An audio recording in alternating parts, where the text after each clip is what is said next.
In just a short period, this government has acted urgently and decisively on the side of hard-working families and businesses. We reversed the national insurance increase. We helped millions of households with their energy bills and helped thousands of businesses avoid bankruptcy. We are taking back our energy independence, so we are never again beholden to global market fluctuations or malign foreign powers. From my time as Prime Minister, I am more convinced than ever that we need to be bold and confront the challenges that we face. As the Roman philosopher Seneca wrote, it's not because things are difficult that we do not dare. It's because we do not dare that they are difficult. We simply cannot afford to be a low-growth country where the government takes up an increasing share of our national wealth and where there are huge divides between different parts of our country. We need to take advantage of our Brexit freedoms to do things differently. This means delivering more freedom for our own citizens and restoring power to democratic institutions. It means lower taxes so people can keep more of the money that they earn. And it means delivering growth that will lead to more job security, higher wages, and greater opportunities for our children and grandchildren. Democracies must be able to deliver for their own people. We must be able to outcompete autocratic regimes where power lies in the hands of a few. And now more than ever, we must support Ukraine in their brave fight against Putin's aggression. Ukraine must prevail, and we must continue to strengthen our nation's defences. That's what I have been striving to achieve, and I wish Rishi Sunak every success for the good of our country. I want to thank Hugh, Francis, Liberty, my family and friends, and all the team at Number 10 for their love, friendship and support. I also want to thank my protection team. I look forward to spending more time in my constituency and continuing to serve South West Norfolk from the backbenches. Our country continues to battle through a storm. But I believe in Britain. I believe in the British people, and I know that brighter days lie ahead. Thank you.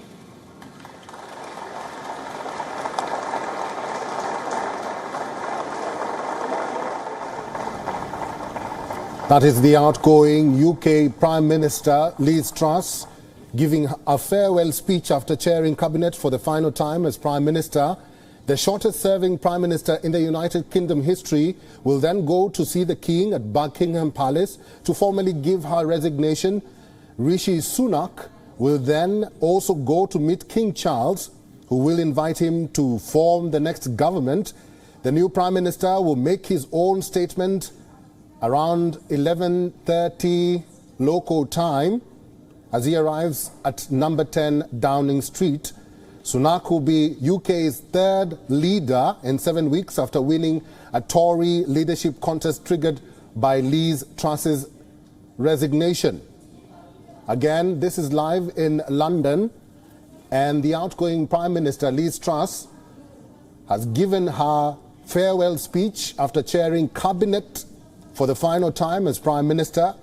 The shortest-serving Prime Minister in the United Kingdom history will then go to see the King at Buckingham Palace to formally give her resignation.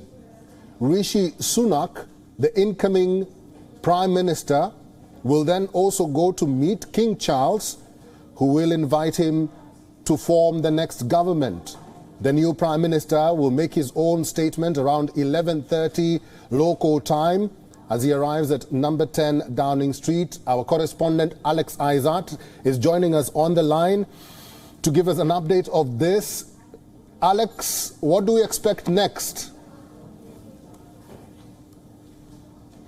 Well, obviously Liz Truss just gave her statement there, so she will now be on her way to Buckingham Palace. And what we understand is that the King is also on his way. So what we expect next is that they will meet, where Liz Truss will hand in her resignation, and then followed by Rishi Sunak, who will also meet the King, where he will be officially appointed as Prime Minister, meeting the monarch. And then he will be coming back to Downing Street, where he's expected to give a speech later, hopefully a little bit longer than he did yesterday, and he'll be able to put some ease to rest and show that he is a credible, trustworthy leader. Liz Truss there in her latest statement threw out that she did so much in her short time. So it would be for Rishi Sunak to take that and go on and show the country that the government is still worth their credibility and their trust as well. Alex, there was so much enthusiasm and excitement within the Conservative Party as soon as Rishi Sunak was declared to take over as the Prime Minister. Is this the same excitement being shared around the country? I think the country is actually just happy that it's a bit more stable, and the chaos of the many weeks that they've had to go through is calming down. Of course, there are still other issues that are dedicated, which the cost of living, we're seeing inflation rises, food's going up. There's a real problem with coming up to winter with the cost of bills and the housing crisis too. So those things are what's going through the UK public's mind. But generally, I think many people are quite happy that finally we've got a government that might actually come together and unify in Rishi Sunak as their Prime Minister, and that we can push some of those policies that we keep hearing about over and over again through, so that we can find out exactly what's going to be happening as we head into that bleak winter.